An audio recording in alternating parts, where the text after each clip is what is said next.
Hello viewers, today I come up with a new video about what is personal finance. You will hear this term every now and then in your life, but today I would like to explain it for you and for people who don't understand it. Personal finance refers to the management of an individual's or household's financial resources, including income, expenses, saving, investments, and debts.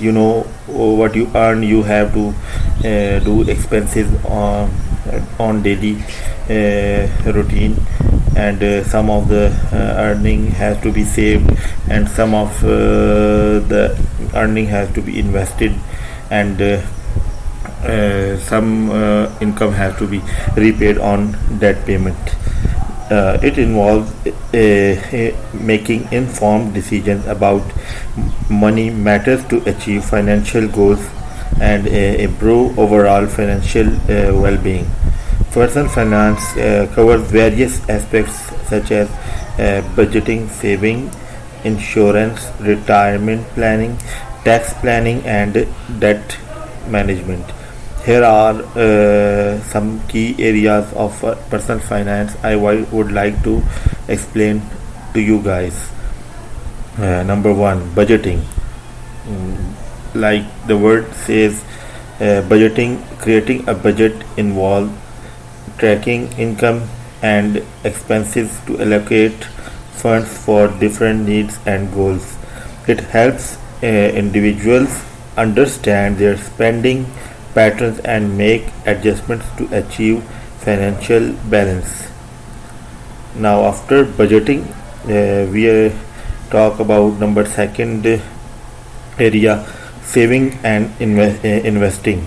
Saving involves setting aside a portion of income for future needs or emergencies. Means if you earn 100 rupees, you have to save around 20 rupees for an future or for emergency requirement like medical need or anything.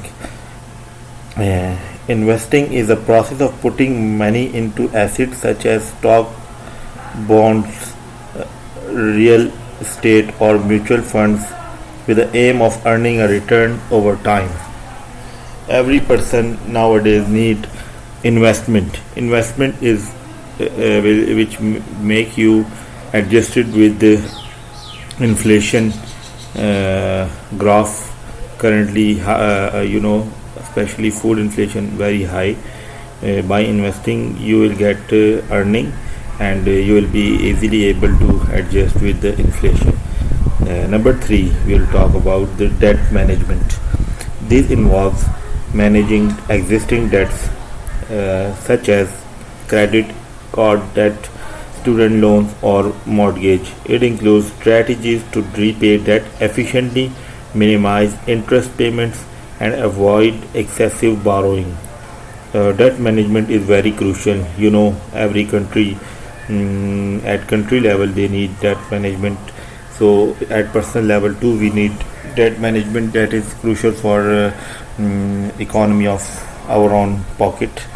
Number three, we'll talk about insurance. That is very important. Personal finance involves evaluating insurance needs and obtaining appropriate coverage for various risks such as health, life, auto, home, or disability insurance. Insurance provides financial protection against unexpected events. Insurance. This is very important thing for anyone. Less developed countries, insurance is not common. That's why they have to spend their savings, property for unexpected events coverage like health and other losses. And now come to the number 4 point, retirement planning. When we work we have to retire, and after retire we should always think about after retirement life and leisures, and we should be worried at now about the after retirement. Planning for retirement involves setting goals, estimating future expenses, and creating a strategy to accumulate savings over time. It includes considering retirement accounts such as Charso Ek or IRA and understanding factors like social security benefits. Next and last point of our discussion is about tax planning. Understand tax laws and optimizing tax strategies can help individuals minimize their tax liabilities.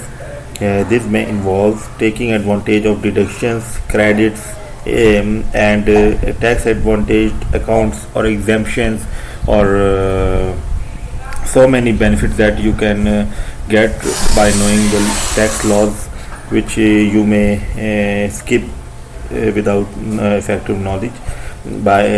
These are all key features we talked about are included in personal finance, related to personal finance, to survive this fast moving and highly inflated economy world. We need to adjust accordingly. By effectively managing personal finances, individuals can work towards financial stability, achieve short term and long term goals, reduce financial stress, and build wealth over time. It requires knowledge, most importantly, discipline, and ongoing evaluation of financial decisions to make the most available resources. To make the most available resources, what we call efficiency. This concludes our video. We will talk about more factors in the coming video. Please like and subscribe our channel.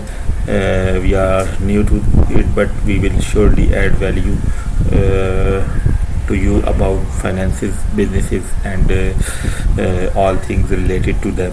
Thank you so much.